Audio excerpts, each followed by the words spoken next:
Welcome back to the Diemen Formula Ford restoration, and we are ready for the electrics.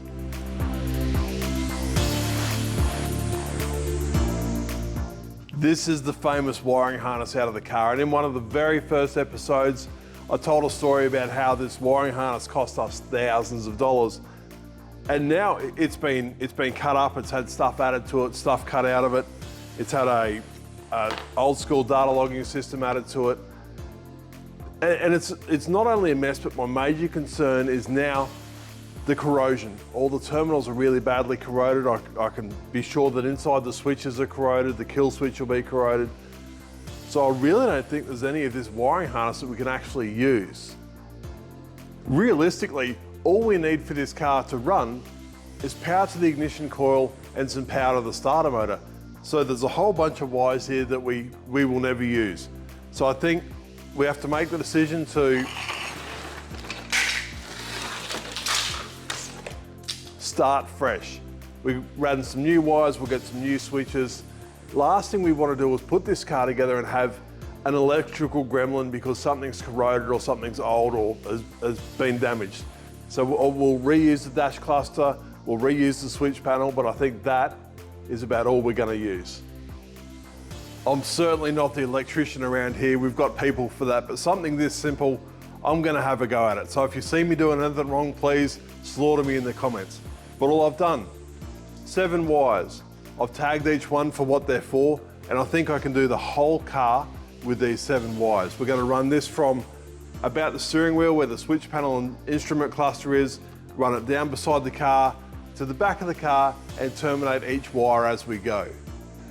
For all these wires that we're running to the back of the car, I've got them tagged and I've got written down on a bit of paper what colour actually does what. And we've got stuff like power to the coil, tacho wire, rain light wire, we've got a temperature sensor wire, starter motor signal wire, and then a couple of earth wires that we're going to put into this harness to earth everything back.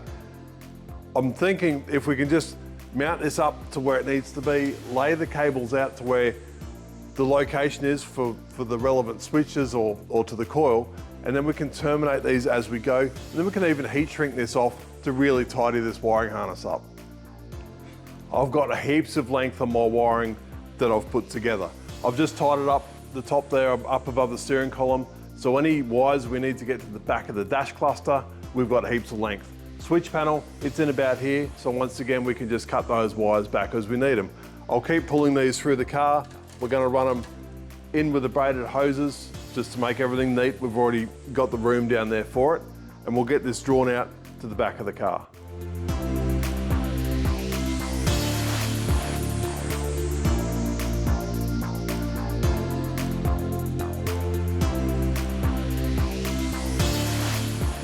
The wiring is now loosely laid out and put into position. We've got 2 wires for the temp sensor. Temp sensor has its own earth, not only so the gauge works, but it'll also prevent electrolysis in the cooling system. We've got 2 wires that go to the coil, 1 for the tacho signal, 1 for the power. 2 wires to the rain light, it has its own earth. That way we don't have a plug and a terminal under a bolt. It has just 1 plug. Should we have to pull the back of the gearbox off, we have to pull the rain light off. It's just that little bit easier. Heavy red for a signal for the starter motor, and that's just about it. So we can now probably get the coil mounted to the car so we know where to terminate those wires, and then we can cut the wires to length and then get some heat shrink onto them. After some searching, I've actually found the original coil we had on this car. That we had mounted down here on the side of the chassis, bolster the chassis with the cable ties on top, so it's a little bit of a soft mounting to help with vibration. It's also in the airflow of the side pod to keep the coil itself a little bit cooler. So we might tidy that up. We'll fit that back exactly where it was.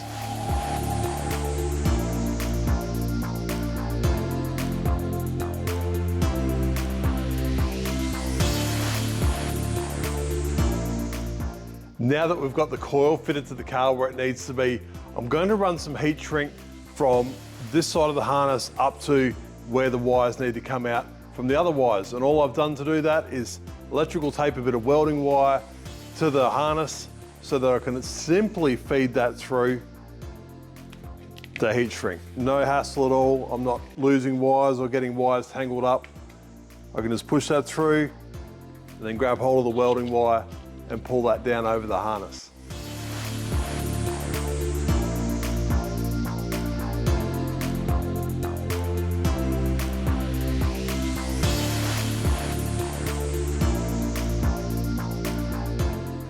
We've now got heat shrink on the harness in behind the radiator in the section that's the hardest to get to. Now the reason why I use heat shrink is it offers abrasion resistance, so it's harder to wear through the cables, it's a little bit of protection, but also when we get all this together, it should be weatherproof. So that should mean no dirt, debris, water, moisture should get inside that wiring harness. This heat shrink has the glue inside it, so it seals up pretty well. Stops any corrosion or any issues that may present. So it's a longevity thing, it's a bit of preventative maintenance, and it looks neat and tidy. Now, the heat shrink's terminated here, that's where these first wires will come out. So we can now start peeling these off, putting them where they need to go, and then we'll heat shrink those as well before we put the terminals on.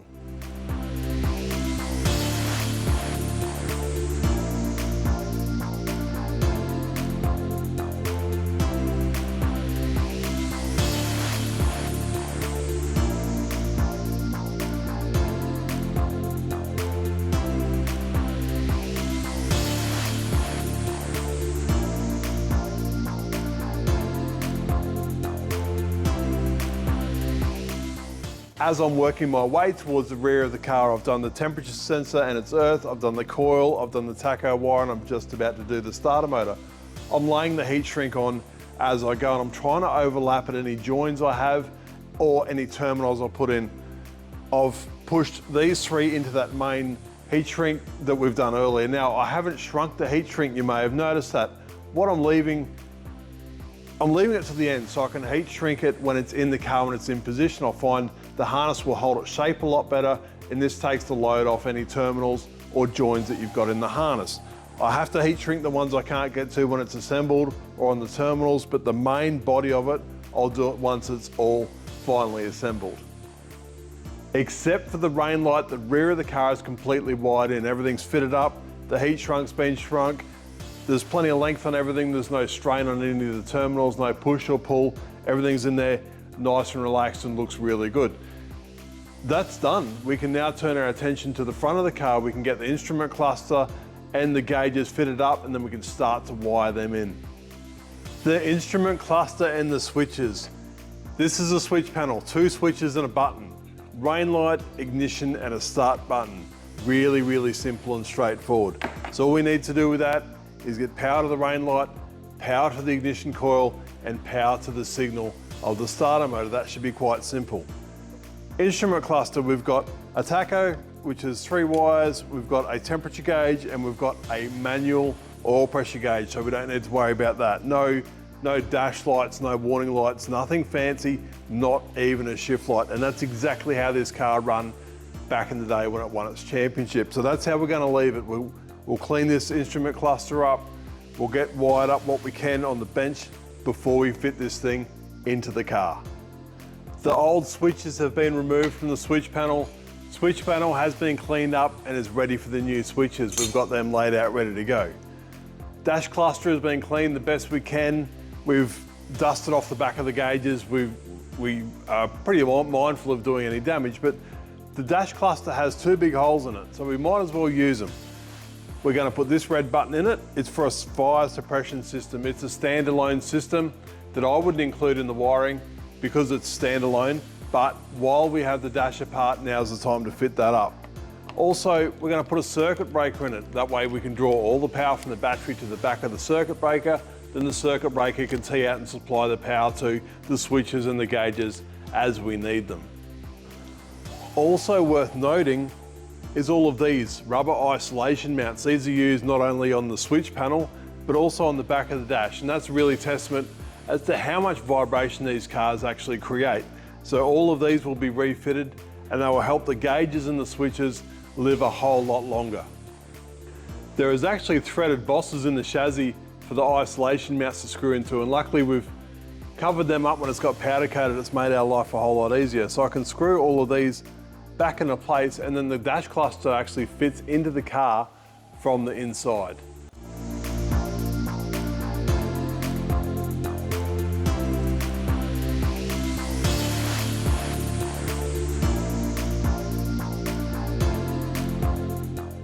The switch panel is assembled with the new switches and button in it, ready to be wired up and going in the car.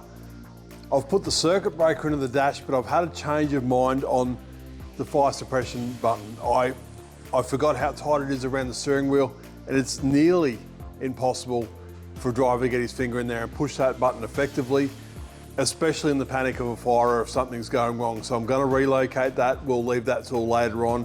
We'll worry about getting the rest of the car wired up. But that can now be fitted up inside the car.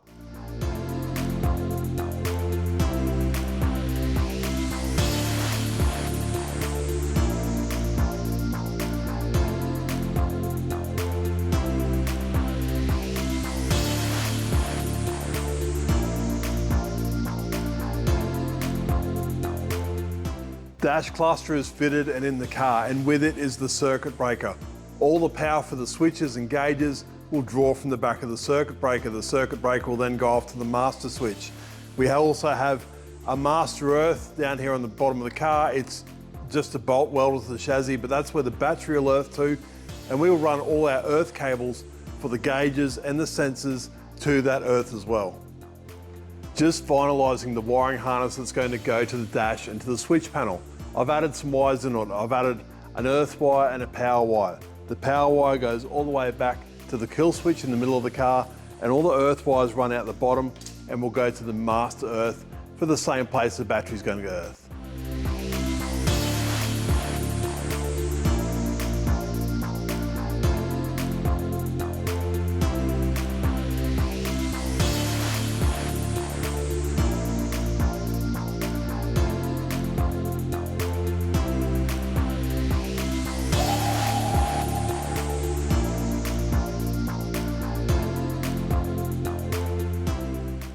The engine wiring is complete, the dash is wired, and the switch panels are in. There's two switches, rain light, ignition, and then the button for start.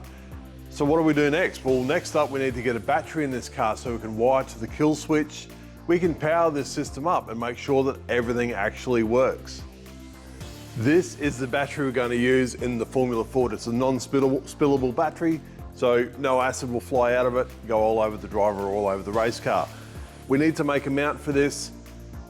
The old mount was to suit an old battery, which was a little bit bigger, but this is about the size we need. This thing doesn't have an alternator, remember? So we need to run the car for the duration of the race just off the battery life itself.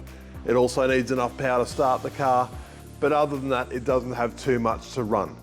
If the driver has a spin in the stall, we want a little bit of backup power to start the car again, but nothing really amazing. So it doesn't need to be a huge battery. Where does this fit? Under the driver's legs.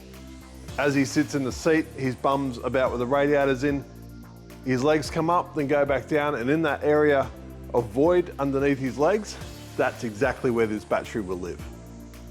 This battery is actually quite heavy for what it is, and where it's located in the car, it presents a whole lot of issues. Should this battery come loose in an accident, this will at least break the driver's leg. So I've drawn the battery mount up. It's going to contain all four sides of the battery and tie it to the floor as solidly as we possibly can. We don't want this thing to go anywhere under any circumstances. While we've got the aluminium mount, we're doing some fabrication. We need to fit up the new rain light. The old rain light was an old bulb style thing, so we've updated that to what we need for the current regulations, high intensity LED rain light. So while we're going, it only makes sense we'll make the bracket for that, and then we can get that on the car as well. The material for the battery mount's cut out, and as you can see, it's quite a standard shape. It's almost a little bit boring. It's something you will be able to see if you look down inside the car. So I'm thinking we can dress up the top of this a little bit, just so it looks a little bit nicer. Now, something that is period correct is dimple dies, and dimple dies are actually quite simple to do. We just mark them out where we want the holes, drill a pilot hole, then we can use our hole cutter to get the right size, and then we've got a variety of different size steps that we can use to press them out. So I think that's something we'll do now before we bend this thing up.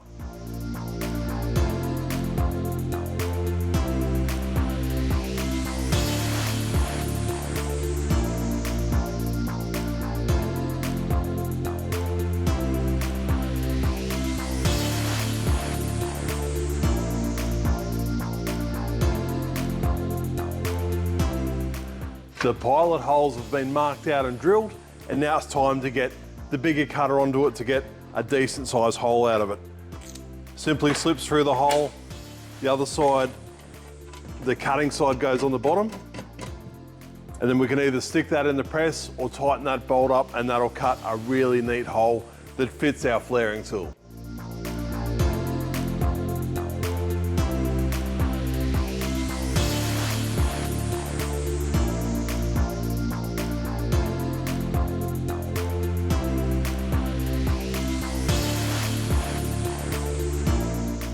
Now all of our holes are done. This has been now cut to the size of our flaring tool. It's a really, really neat hole. There's no burrs at all. The tool does a fantastic job and spits out chips like that. It's reduced the weight of this, and by the time we flare it, will actually be stronger than what it was before. So it will be stronger than lighter than what we originally had. We need to make sure the flares come out. We don't want them going in and hitting on the battery. It'll affect the size and this won't fit anymore. So we want all of these to come through. We want the shiny side out. So now we can stick our flaring tool in the press these through, and we'll see how it looks.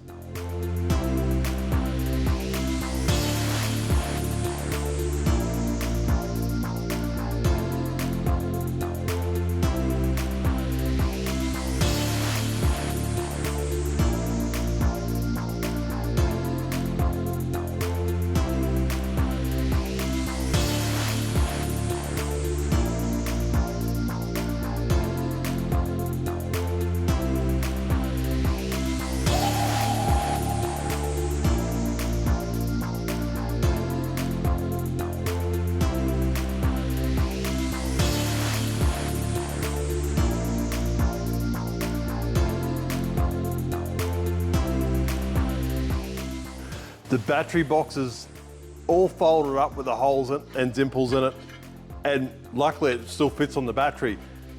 I'm going to weld the edges. We'll have to trim this thing to get it into the car. I've left 2 holes at the front, 3 holes at the back, so I can trim around where the battery terminals come out, but also some of the chassis work on the floor will need to relieve this front edge. But I'm glad it still fits over the battery. It's a nice, neat fit.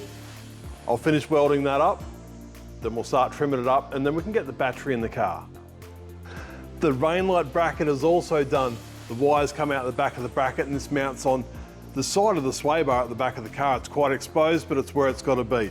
High intensity LED, as the rules say. So now we can get that fitted and get the wires plugged in.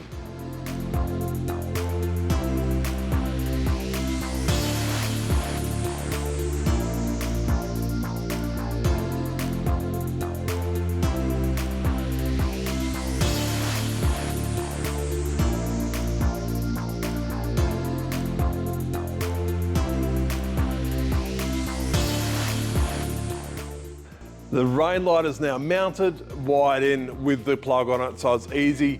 When the back of the gearbox is removed for a ratio change, it's simply just one plug and the whole lot should come off together. So that's very serviceable. So what's next? We're running out of stuff to do. We need to do the isolator switch or the battery kill switch. This is to isolate the power to the car. So should there be a fire or an issue, that's the switch they go to. This also needs to turn off the engine, which on this car is quite simple. It doesn't have a charging system, so the car can't run on the charging system, so it's quite simple. We just need a cable from the battery to this, and then this can go off to the starter motor and off to that main circuit breaker we've put in the car.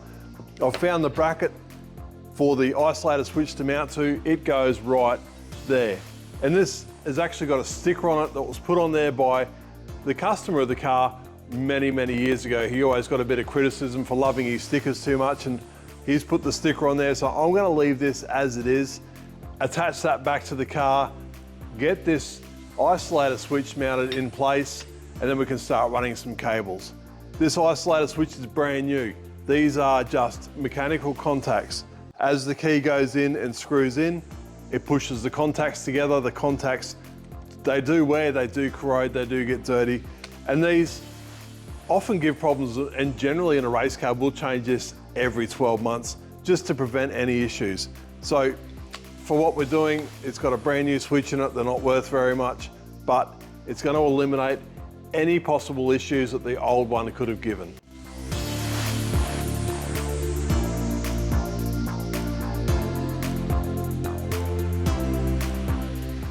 The battery isolator switch is now in position and it works, it goes on and off like it should. Now you notice the key is angled for a little bit of downforce. No, not really. It's if it turned on that way and got hit by a piece of rubber and it flicked it off, we would have a very unhappy driver. So we've been very conscious of which way we put the switch in. So it's pointed back, so should it get a hit, because this thing sticks out of the bodywork, it needs to be accessible by any of the truck officials or fire crew. So this sticks out of the bodywork, so should it cop a hit from any bit of debris or rubber or rocks or whatever, we don't want it to flick the key off. It's actually happened before. We've seen it happen before, and that's sort of why we're so conscious about which way this thing goes in. Yes, it angles up a bit. I'm sure it doesn't do absolutely anything other than keep the car running. This next part should be quite easy. All I need to do is run a cable from the battery to the isolator switch, then the other side of the isolator switch goes to the circuit breaker and to the starter motor. It's as simple as that. That's all we need to do. We'll also need a short earth strap on the battery to go to our master earth that we've earthed everything else to. And then we should be ready to test this and see if anything actually works. I should have 1,000 comments in the comment section already telling me how garbage my wiring is, but we'll see. If it works or if it burns to the ground, I think that will be the decider. I've just finished wiring up what would be the isolated side of the isolator switch. The feed to the circuit breaker and the dash is this little one here. This big one here is the power to the starter motor. It runs along the chassis and down really close to the bottom chassis rail. It's the hardest to get on. That's why I did it first. If I arc a spanner on the bottom while I'm putting it together, nothing's going to happen because this one here is disconnected. Also leave the earth disconnected off the battery. Should I arc this when I'm putting this on? Nothing will happen if the earth's off the battery. And when I fit the earth, I can arc a spanner and nothing will happen because I'm already fitting the earth to the battery. So leave the earth off the battery, do it the very last thing to do. This one here will run up along the side of the chassis into the isolator switch, and then we're going to see if this thing actually works.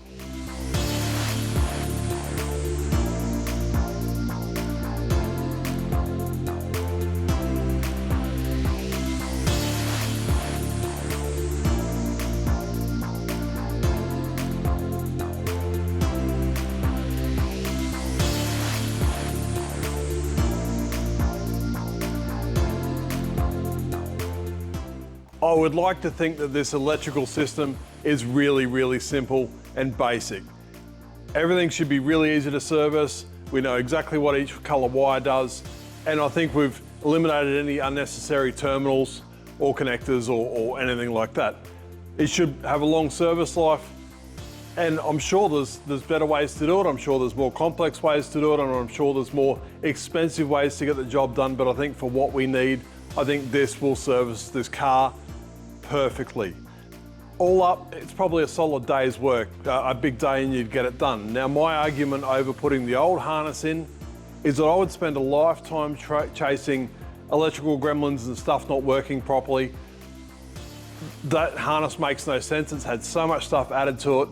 None of the color wires flow through the harness. It's just bits added onto the end, and it was destined to give a whole lot of headaches. So I think we've made the right decision in rewiring this car completely. It's now something we don't need to worry about, assuming it works, but it's something that can just stay there and it's done. We shouldn't have any headaches, any gremlins, or any issues. Well, we've reached the point where there's no hiding. We need to see if this works. So I'm going to turn the battery key on, make sure no smoke comes out, flames, sparks, anything like that. Battery's on, so the system is live. Everything's to the switches. Now the switch orientation, switch up is on, switch down is off, and I think that's pretty standard issue for motorsport or aircraft or whatever. If you're in a panic, you can just swipe everything down and switch everything off really easy. First thing we'll check, rain light. Rain light works. I'll check the ignition with a test light. But the other thing we need to know is if the starter motor works, so let's give the starter button a hit and see what happens. I think that works. That's it. I'll tidy this up. I'll tie it all up out of the way, put it where it needs to be, but hey, that works. Leave a comment, tell me what I've done wrong. Thanks for watching. Subscribe if you haven't subscribed, and I'm so grateful for you guys following us along on this journey. And I promise you, Next episode, we're going to try to start this thing up. It's already got fuel up to it, it's got engine oil in it. We need to put a little bit of oil in the gearbox, put the rest of the exhaust on, but this thing's ready for a start-up. And we need to know if it runs. We've done all this work, let's get some noise out of it. Thanks again, see you on the next episode.